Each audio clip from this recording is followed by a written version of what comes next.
Hello friends, a very good morning all of you. Bansur PG college की online class में आपका स्वागत है। आज की क्लास में हम BA part third year English literature के paper first poetry and drama से आर पार्थसारथी द्वारा लिखी गई फेमस पोइम फ्रॉम होमकमिंग के बारे में हम डिटेल से डिस्कस करेंगे। R Parthasarathy, about R Parthasarathy. Rajagopal Parthasarathy, born 20 August 1934, age 85, Tirupparaithurai near Tiruchirappalli, Tamil Nadu, India. R Parthasarathy या राजगोपाल पार्थसारथी का जन्म हुआ था 20 अगस्त 1934 को। इनकी टोटल एज हो गई 85 साल।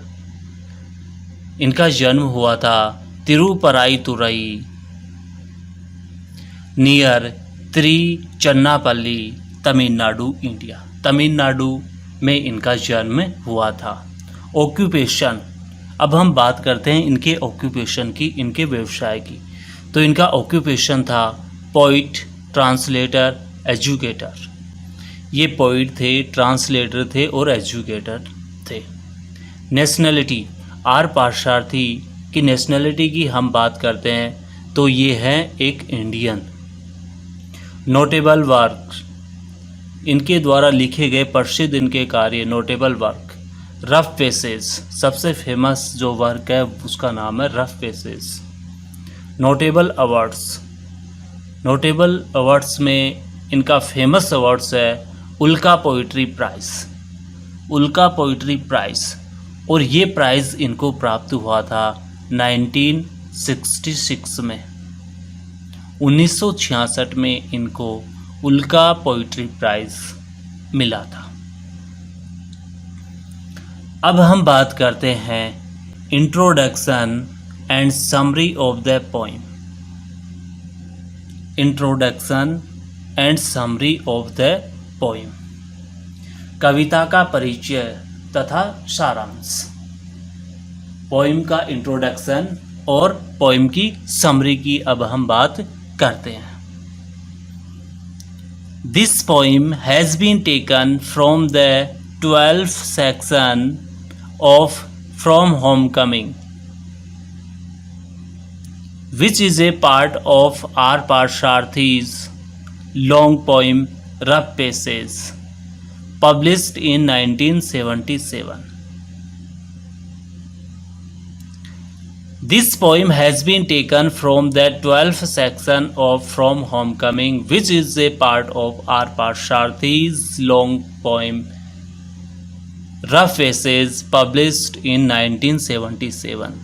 यह कविता फ्रॉम होमकमिंग या होमकमिंग के 12वें सेक्शन से ली गई है। 12th सेक्शन से ये पोइम है वो ली गई है। वह फ्रॉम होमकमिंग जो कि आर पार्थसारथी की एक लंबी पोइम रफ पेसेज का एक भाग है। In this extract, the poet talks about a teacher critic. Critic होता है आलोचक और टीचर होता है अध्यापक। इस टेक्स्ट में जो पोइट है वह एक अध्यापक आलोचक के विषय में बात करता है। He failed as a poet or creative writer. वह एक कवि अथवा क्रियाशील लेखक के रूप में असफल रहा। एक्टिव राइटर, क्रिएटिव राइटर होता है सक्रिय लेखक। द प्रोवर्ब गोश, प्रोवर्ब का अर्थ होता है लोकोक्ति।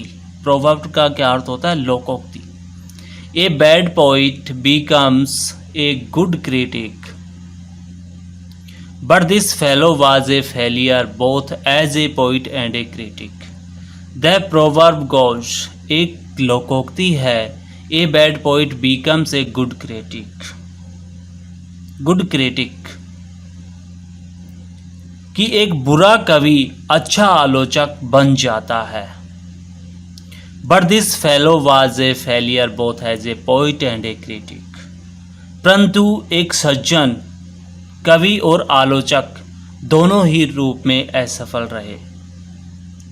सॉरी, एक नहीं, फेलो।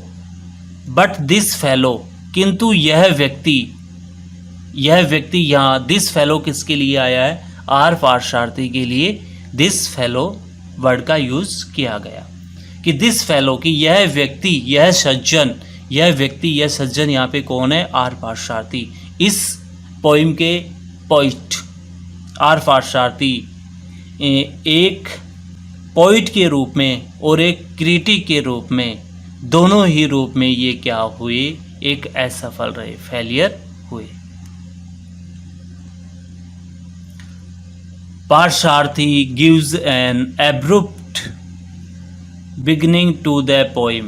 abrupt का अर्थ होता है अचानक, अप्रत्याशित, कि आर पार्थसारथी इस पोइम को अचानक प्रारंभ करते हैं।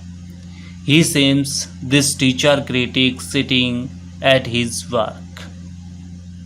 वे इस अध्यापक आलोचक को कार्य करते हुए अपनी डेस्क पर बैठा हुआ देखते हैं। The door is open in the evening and the children are playing on the lawns। शाम के समय दरवाजा खुला हुआ है और बच्चे लॉन में खेल रहे हैं। The teacher critic went to the wrong gods from the start and Mary's worsens his position all the more। अध्यापक आलोचक प्रारंभ से ही गलत देवताओं की शरण में गया और विवाह ने उसकी स्थिति को और भी बुरा बना दिया।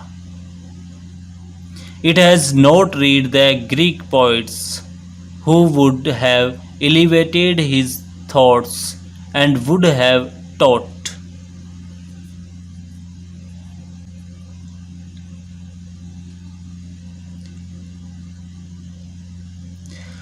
उसने ग्रीक पोइट का अर्थ होता है यूनानी कवि। ग्रीक पोइट्स, यूनानी कवियों का अध्ययन नहीं किया था, जो कि उसके विचारों को ऊंचा बना देते तथा उसको विवाह की व्यर्थता के बारे में सिखा देते।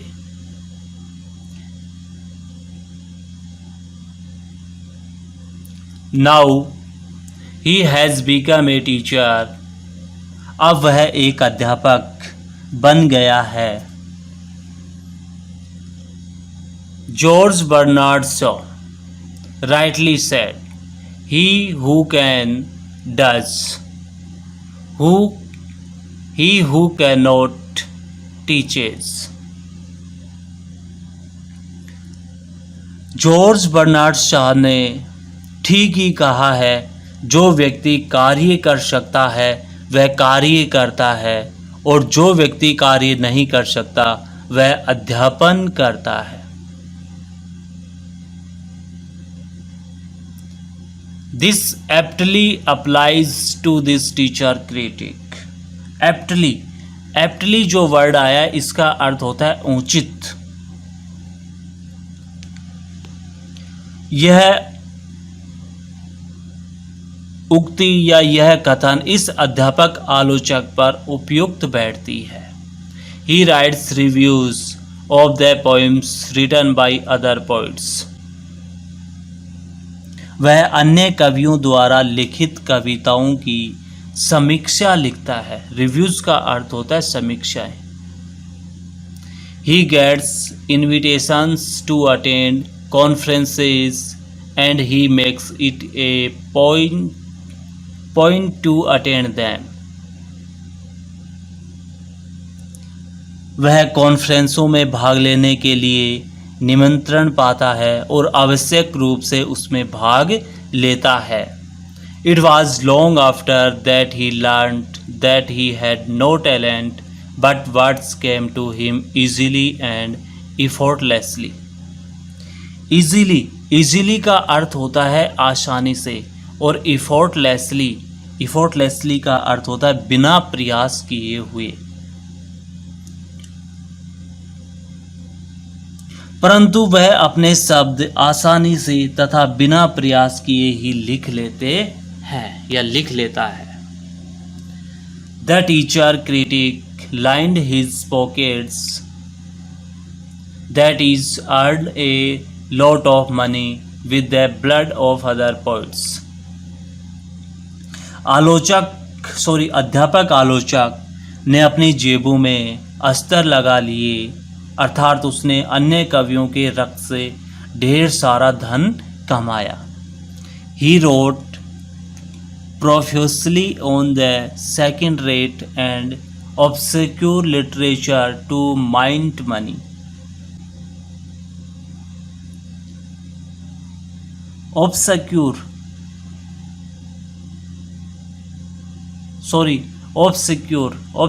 का अर्थ होता है अप्रसिद्ध।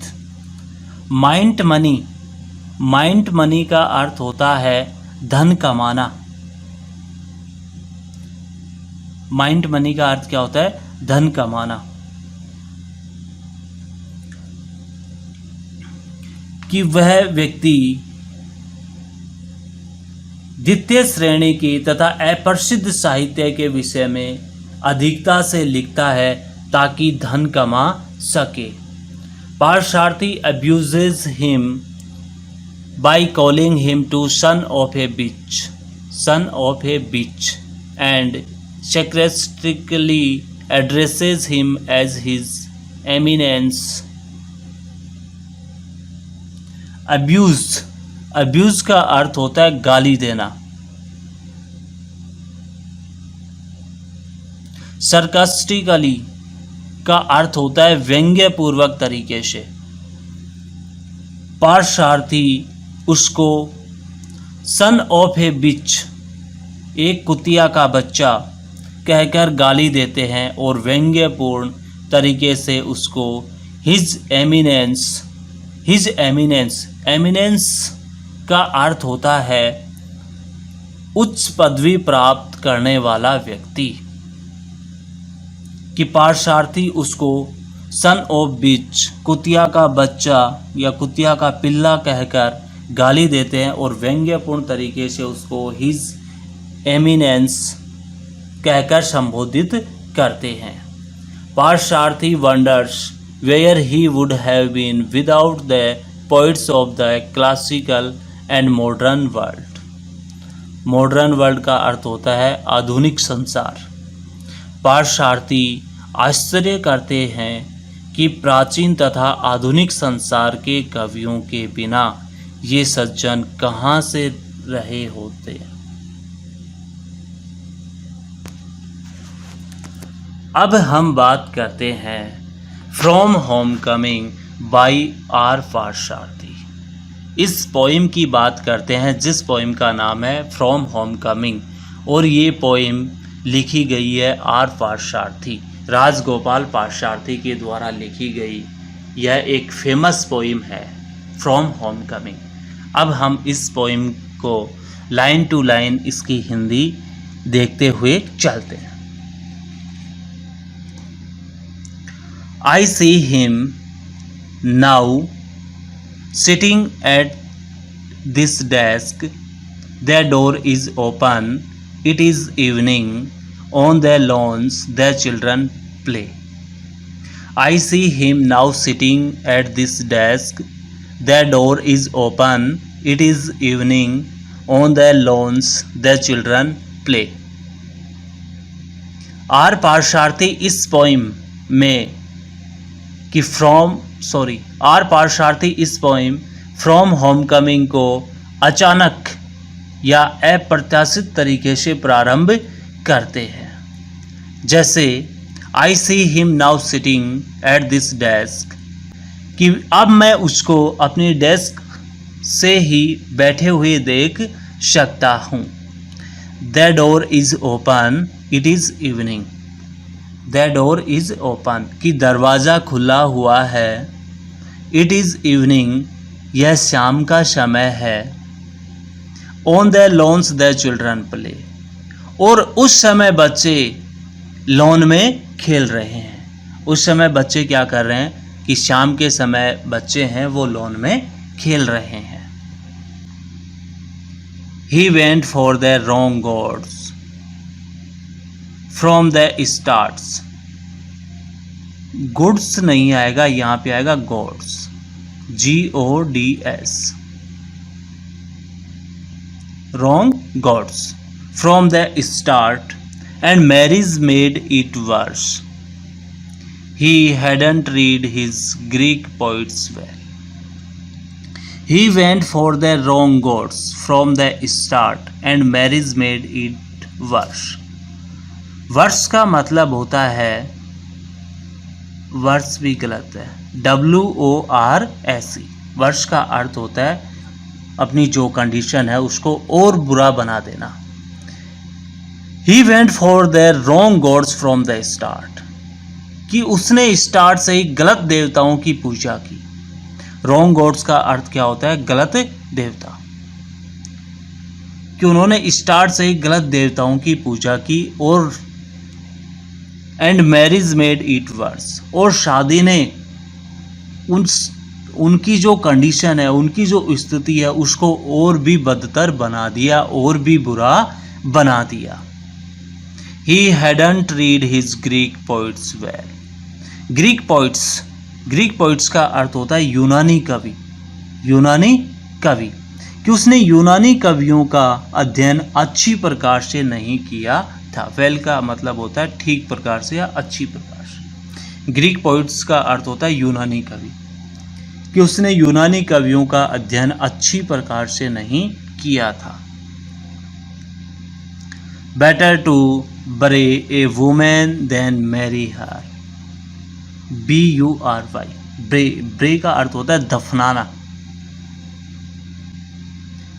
जिसका मैसेज यह था, जिसका संदेश था कि एक स्त्री से विवाह करने से उसको दफनाना अच्छा है। Now he teachers reviews verse written by others is invited to conferences. Reviews होती है समीक्षा, वर्ष होता है लेख, इनवाइटेड होता है निमंत्रित किया हुआ, कॉन्फ्रेंस होते हैं कॉन्फ्रेंस सम्मेलन। Now he teachers reviews verse written by others is invited to conference and attend them. Attend का होता है अटेंड करना, उसमें शामिल होना। अब वह अध्यापक है, दूसरों के द्वारा लिखे गए कार्यों की समीक्षा करता है। उनको कॉन्फ्रेंसों में इनवाइट किया जाता है और वे उसमें शामिल होते हैं या वे उसमें भाग लेते हैं। How long it had taken him to learn he had no talent at all though words came easy. Easy का अर्थ होता है आसानी से, टैलेंट का मतलब होता है प्रतिभा। वे अपने आप को आसानी से व्यक्त करते हैं, यद्यपि उसमें टैलेंट नहीं है, यद्यपि उसमें टैलेंट नहीं है। One can be articulate about nothing, or was it simply his god had left him. Articulate का अर्थ होता है अपनी बात को व्यक्त करने में तथा सही उच्चारण करने में सक्षम होना। आर्टिकुलेट का अर्थ क्या होता है कि अपनी बात को व्यक्त करने में या अपनी बात को कहने में और उसका सही प्रोनाउंसिएशन करने में सक्षम होना। One can be articulate about nothing, or was it simply his God had left him?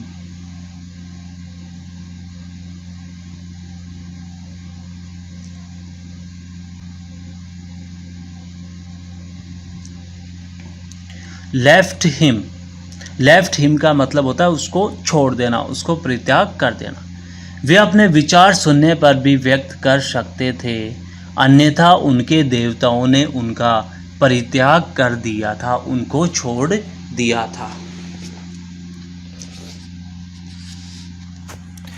Pedaling his bicycle glasses, he asked, "What's it like to be a poet?" Pedaling his bicycle glasses, he asked, "What is it like to be a poet?" यहाँ इन दोनों lines में teacher critic अपनी bicycle को pedal मारते हुए question करता है कि एक कवि होने से समान क्या हो सकता है, एक कवि होने के समान क्या हो सकता है। I say to myself the son of a bitch. The son of a bitch का अर्थ होता है बिच का बेटा, कुतिया का पिल्ला या बेटा। पार्थसारथी उसके लिए एक गाली, और उस गाली का नाम है कुतिया का पिल्ला, का प्रयोग करते हैं। fattens himself on the flesh of dead poets।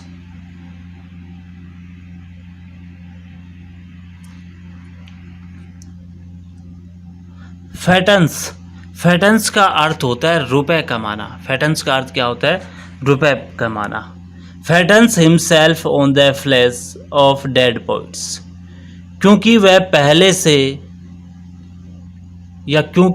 पहले के कवियों की आलोचना करके बहुत धन कमाता है। फ्लैश ऑफ डेड पोइट्स का अर्थ क्या होता है? पहले के कवियों की आलोचना करके वो क्या कमाता है? रुपए, पैसे या धन कमाता है।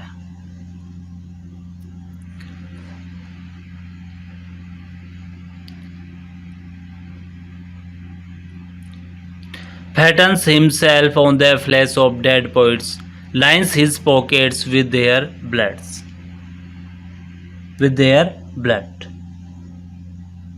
कि वह पहले के कवियों की आलोचना करके क्या कमाता है? धन कमाता है।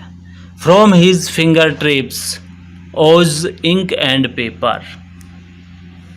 From his fingertips oozes ink and paper, कि उसकी अंगुलियों के टॉप से, उनकी अंगुलियों के टॉप से स्याही टपकती है, यानी वह काफ़ी ज़्यादा आलोचना लिखता है या उनकी आलोचना करता है।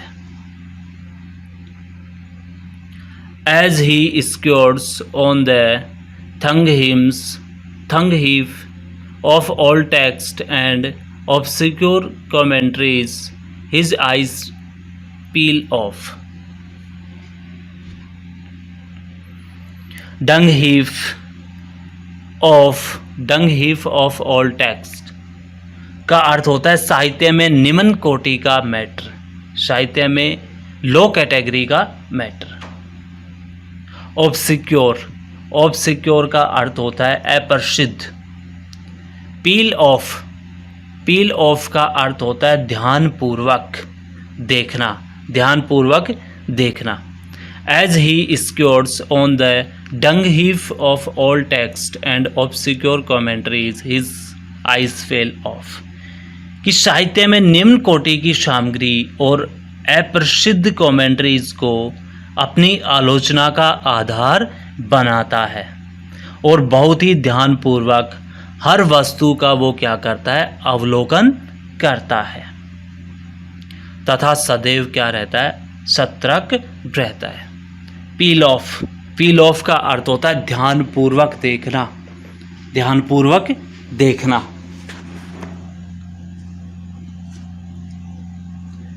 Where would his eminence be but for the poets who splashed about in the Hellespont or burner in the Java Sea। Eminence का अर्थ होता है ऊंची पदवी प्राप्त व्यक्ति या किसी व्यक्ति को ऊंची पदवी प्राप्त कर देना। स्प्लेस्ड अबाउट, स्प्लेस्ड अबाउट का मतलब होता है छिड़का। क्या होता है? छिड़का। हेलेस्पोंट, हेलेस्पोंट, हेलेस्पोंट होता है डाइनेलिज का प्राचीन नाम। जावासी, जावा सागर, जावा समुद्र, यह एक इंडोनेशिया का एक बड़ा क्या है? द्वीप है। His eminence be but for the poets who splashed about in the Hellespont or burner in the Java Sea, कि पार्शार्थी व्यंग्यपूर्वक तरीके से उसको हिज एमिनेंस कहकर पुकारते हैं और आश्चर्य प्रकट करते हैं कि प्राचीन तथा आधुनिक संसार के कवियों के बिना वह कहाँ होता, कि यदि प्राचीन और आधुनिक कवि है इनमें आपस में कंपैरिजन नहीं किया जाता तो उसका क्या होता, क्योंकि वह अपना जो भरण पोषण है प्राचीन और आधुनिक कवियों की कविता पर आलोचना लिखकर करता है।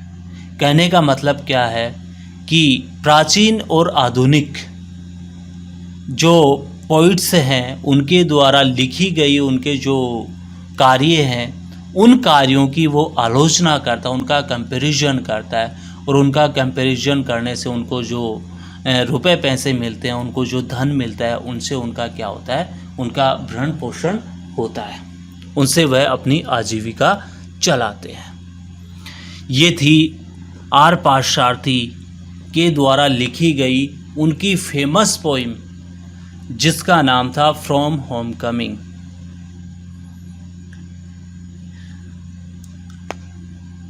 अब हम बात करते हैं शॉर्ट आंसर टाइप क्वेश्चंस। इनके आंसर की हम बात करते हैं। क्वेश्चन नंबर फर्स्ट, जो क्वेश्चन है वो है क्वेश्चन नंबर फर्स्ट, उसका नाम है the full name of Parthasarathy. The full name of Parthasarathy. Parthasarathy का पूरा नाम क्या है? पार्थसारथी का पूरा नाम क्या है? His full name is Rajagopal Parthasarathi. Parthasarathy का पूरा नाम क्या है? Rajagopal Parthasarathy. Question number second, when and where was Parthasarathy born. When होता है कब और वेयर होता है कहाँ। व्हेन का अर्थ होता है कब और वेयर का अर्थ होता है कहाँ, और बोर्न का अर्थ होता है जन्म लेना या जन्म लेना। कि कब और कहाँ पर पार्थसारथी का जन्म हुआ था।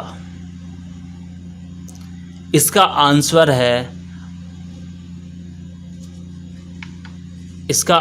है क्या?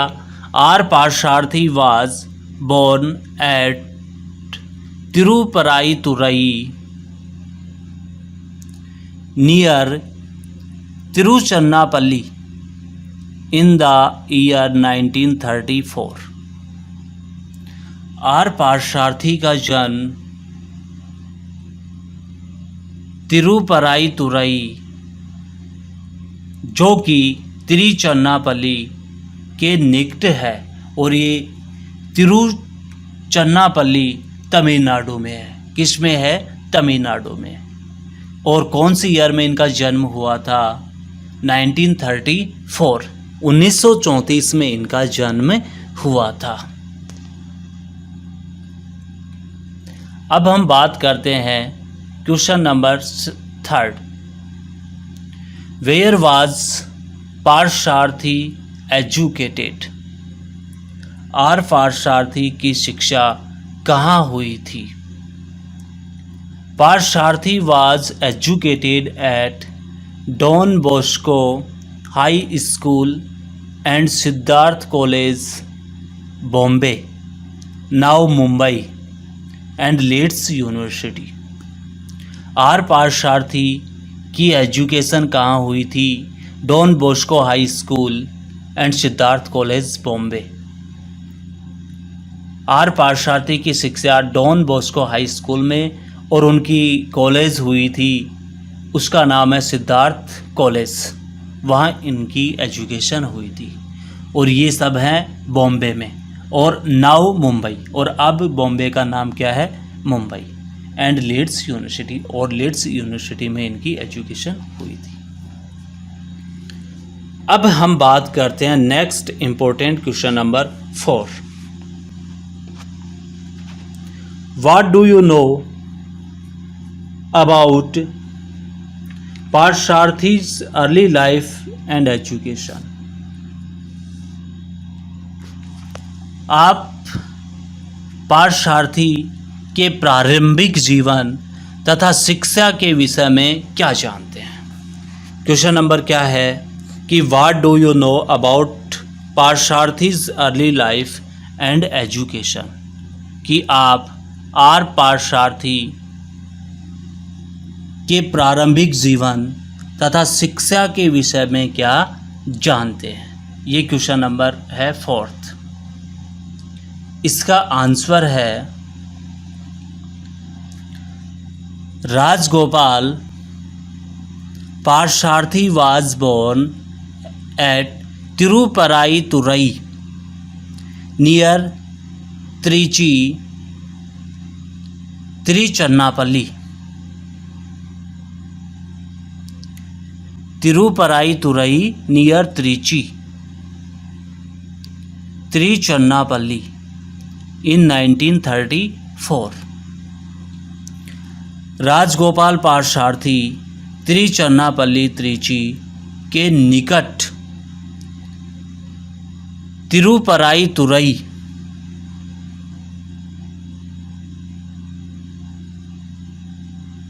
में 1934 में जन्मे थे। He was educated at Don Bosco high school and Siddharth College at Bombay, now Mumbai, and Leeds University, where he was a British Council scholar in 1963 to 1964। उनकी शिक्षा बम्बई, नाउ मुंबई के डॉन बॉस्को हाई स्कूल तथा Siddharth college में तथा Leeds विश्वविद्यालय में हुई, जहां वे ब्रिटिश काउंसिल के स्कॉलर यानी कि छात्रवृत्ति पाने वाले छात्र बने। और इनको स्कॉलरशिप मिली थी 1963 टू 1964, 1963 और 1964 में। Next important question number 5th। What do you know about Parthasarathy's career? Career होता है भविष्य। कैरियर क्या होता है? कैरियर भविष्य, आजीविका। कि आप आर पार्थसारथी के कैरियर के बारे में क्या जानते हैं? इसका आंसर है Parsarthi worked as a lecturer in English literature in Bombay for 10 years। Parthasarathi ने 10 वर्षों तक बम्बई में अंग्रेजी साहित्य के व्याख्याता की तरह काम किया। Parthasarathy worked as a lecturer in English literature in Bombay for 10 years। कि पार्थसारथी ने 10 वर्षों तक बम्बई में अंग्रेजी साहित्य के व्याख्याता की तरह कार्य किया। Then he joined Oxford university press as regional editor and was posted at Madras, now Chennai. Regional का अर्थ होता है क्षेत्रीय, एडिटर का अर्थ होता है संपादक। एडिटर का अर्थ क्या होता है? संपादक। और उसके बाद उन्होंने ऑक्सफोर्ड यूनिवर्सिटी प्रेस में क्षेत्रीय संपादक के तौर पर कार्यभार संभाला and was posted at Madras, now Chennai, and then at a New Delhi.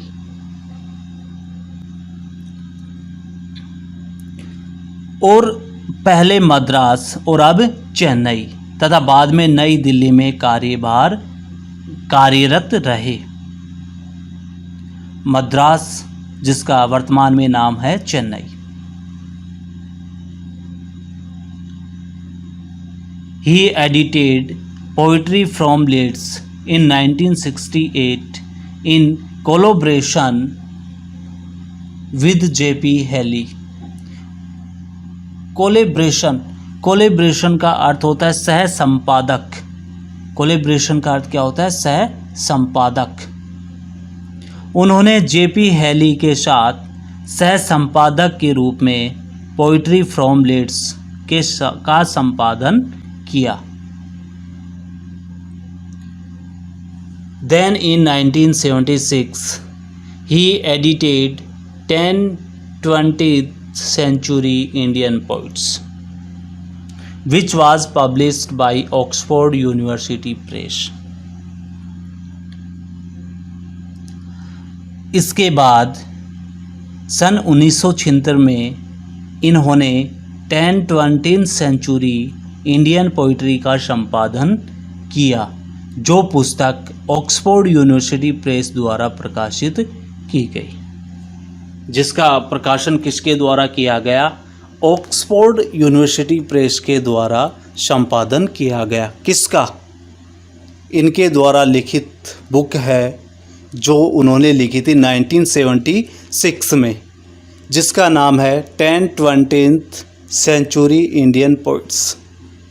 10-20th century Indian poets, जो कि 1976 में लिखी गई और इनका प्रकाशन या इनको पब्लिश किया था ऑक्सफोर्ड यूनिवर्सिटी प्रेस के द्वारा।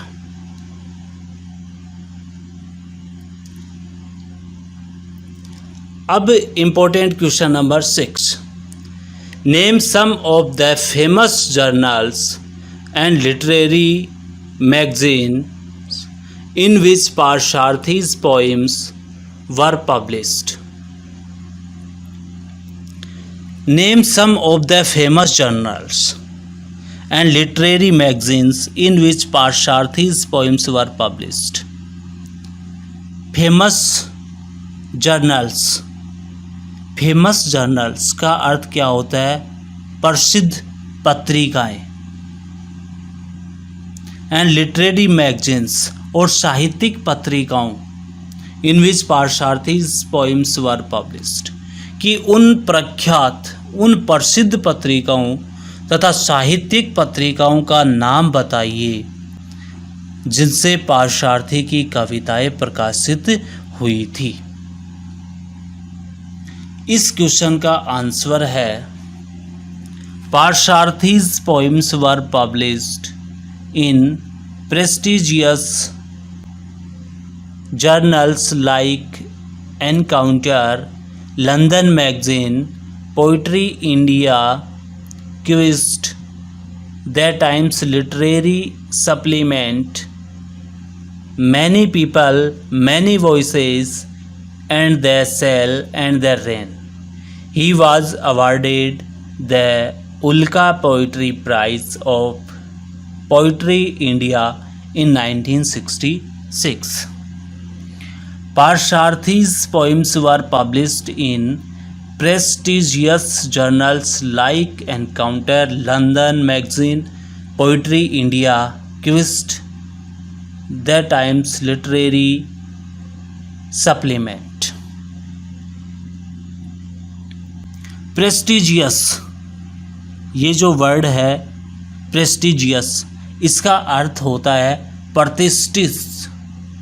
प्रतिष्ठित, फेमस या प्रसिद्ध।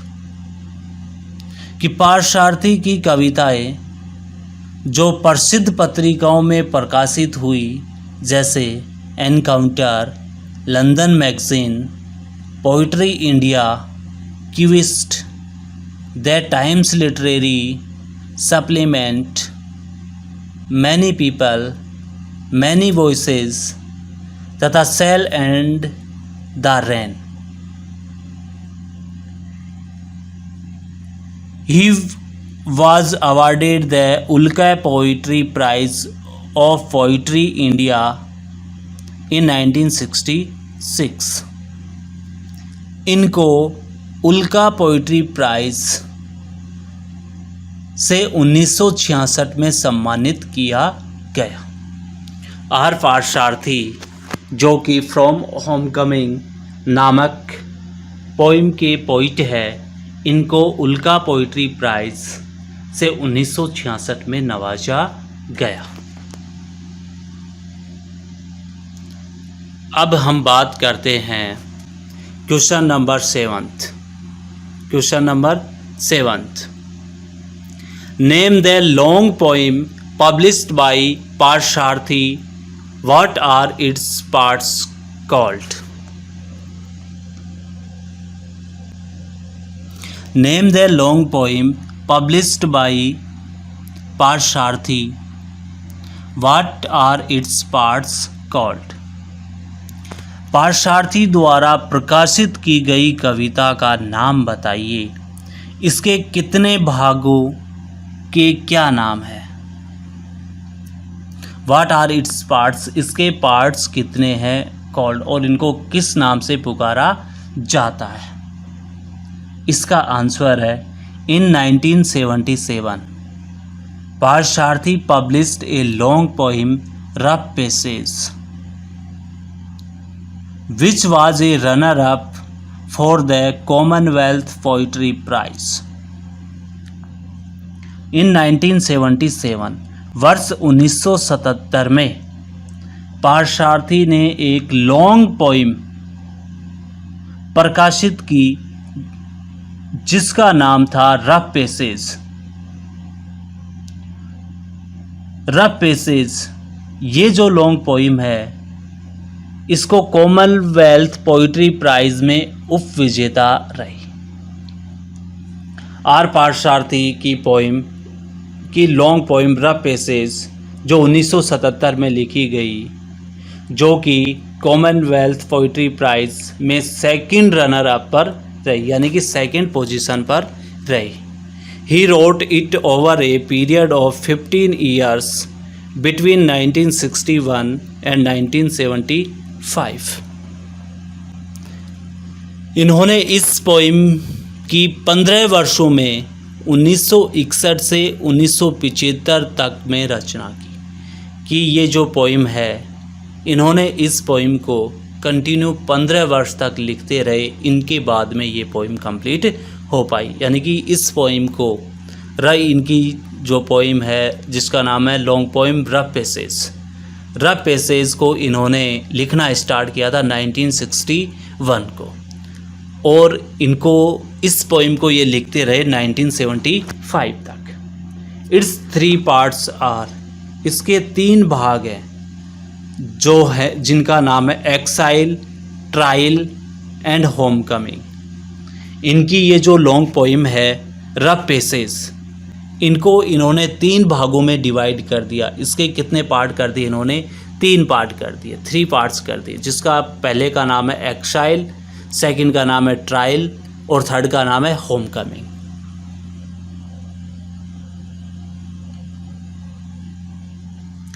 Each of which has several sections. Several होता है कई, सेक्शंस का अर्थ होता है खंड या भाग।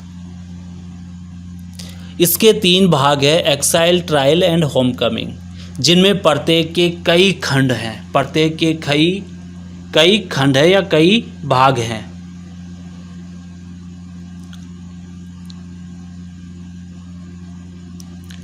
अब हम बात करते हैं next important question number 8। Question number 8, how does Parthasarathy begin the poem from homecoming. Parthasarathy अपनी कविता फ्रॉम होमकमिंग का प्रारंभ किस प्रकार करते हैं? बिगिन का अर्थ होता है प्रारंभ करना, कि आर पार्थसारथी अपनी पोइम फ्रॉम होमकमिंग को किस प्रकार प्रारंभ करते हैं। Parthasarathy begins the poem in an abrupt manner. Abrupt manner का अर्थ होता है अचानक तरीके से या अप्रत्याशित तरीके से, अचानक, कि पार्थसारथी इस पोइम को अचानक से प्रारंभ करते हैं। He sees a man sitting at his desk, the door is open in the evening and the children are playing on the loans.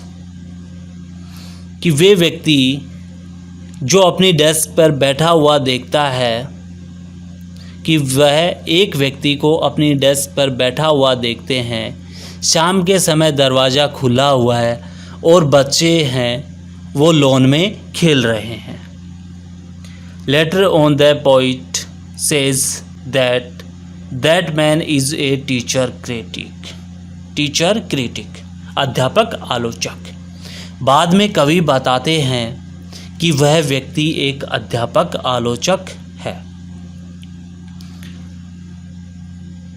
ये जो हमारा क्वेश्चन है, question number 8, how does Parthasarathy begin the poem from homecoming, कि पार्थसारथी अपनी कविता from Homecoming का प्रारंभ किस प्रकार करते हैं। इसका आंसर है Parthasarathy begins the poem is an abrupt manner. Parthasarathy इस कविता को अचानक से ही प्रारंभ करते हैं। He sees a man sitting in at his desk, वे एक व्यक्ति को अपनी डेस्क पर बैठा हुआ देखते हैं। The door is open in the evening and the children are playing on the lawns, शाम के समय दरवाज़ा खुला हुआ है और बच्चे लॉन में खेल रहे हैं। Later on the poet says that man is a teacher critic, बाद में कवि बताते हैं कि वह व्यक्ति एक क्या था, अध्यापक आलोचक